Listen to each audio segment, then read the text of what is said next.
कसले भन्न सक्छ यो गाडी अटोमेटिक हो कि म्यानुअल गाडी हो भनेर। यतिकै बाहिर हेरेर कसले पनि भन्न सक्दैन हैन गाडी अटोमेटिक गाडी हो कि म्यानुअल ट्रान्समिसनवाला गाडी हो भनेर। त्यसको लागि भित्र हेर्नुपर्छ गाडीभित्र।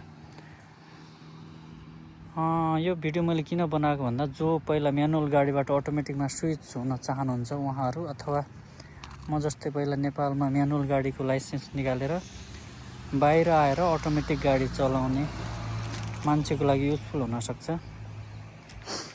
अब बाहिर केही पनि थाहा हुँदैन, भित्र जानुपर्छ। म भित्र गएर देखाउँछु। भित्र जान पहिला कसैको कीबाट ओपन हुने हुन्छ, कसैको रिमोटबाट हुन्छ। मेरो रिमोटवाला छैन, यस्तो यसलाई नि की नै भन्छ। अनि तर मेरो यस्तो फिङ्गरप्रिन्टबाट नै ओपन हुन्छ हैन। यसरी ओपन गर्यो। अटोमेटिक र म्यानुअल गाडीमा के फरक हुन्छ भन्दा पहिलो कुरो पेडल दुईटा मात्र हुन्छ। म्यानुअल गाडीमा तीनटा हुन्छ, ABC भन्ने हुन्छ हैन, एक्सिलेटर, ब्रेक, क्लच भन्ने हुन्छ। यहाँ तर एक्सिलेटर र ब्रेक मात्र हुन्छ, क्लच हुँदैन। यो क्लच होइन, यो खुट्टा रेस्ट गर्नको लागि मात्र हो। लेफ्ट खुट्टाको कामै हुँदैन, कम्प्लिट रेस्ट हुन्छ। दाहिने खुट्टा मात्र चल्छ अटोमेटिक गाडीमा। अनि अर्को कुरा के हुन्छ भन्दा यहाँ हुन्छ म्यानुअल गाडीमा यहाँ गियर हुन्छ, गियर चेन्ज 1 2 3 4 5 अनि रिभर्स हुन्छ हैन। तर अटोमेटिकमा हुँदैन।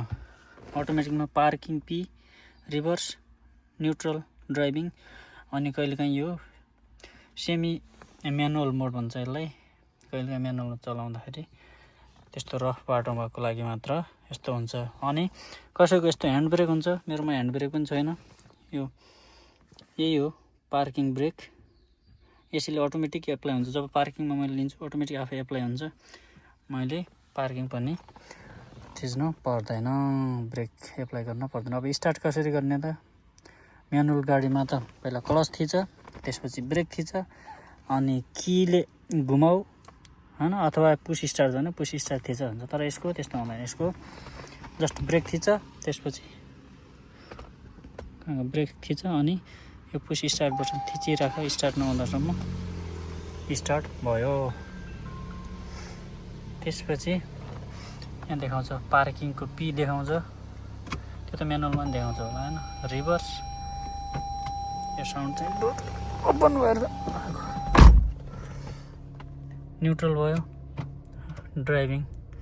अनि म्यानुअल गाडीमा ड्राइभिङमा जति स्पिड गयो त्यति गियर चेन्ज गर्नुपर्छ हैन। 1 2 3 स्पिड अनुसार माथि, फेरि लो भएपछि गियर पनि डाउन गर्नुपर्छ। तर यसमा त्यस्तो होइन, एकचोटि ड्राइभिङमा गएपछि पुग्यो, जति स्पिड जान पनि एक्सिलेटर थिचेपछि पुग्यो हैन। अनि रिभर्समा यहाँ हात देखाउँछ, यहाँ रिभर्स क्यामेरा पनि हुन्छ अनि सेन्सरहरूले पनि काम गर्छ हैन। यति हो। अब पार्किङ ब्रेक जस्तै पार्किङ एप्लाई गर्दाखेरि यसको पार्किङ गरेपछि सक्यो। यो बटन काम आफै गर्छ, यस्तो थिचे पनि भयो नथिचे पनि आफै गर्छ, अटोमेटिक एप्लाई हुन्छ। यस्तो ह्यान्ड ब्रेक चाहिँदैन। यति हो बेसिक जानकारी। अब अरू बटनको भिडियोमा नेक्स्ट भिडियो बनाउन सक्छु। हस् त, धन्यवाद।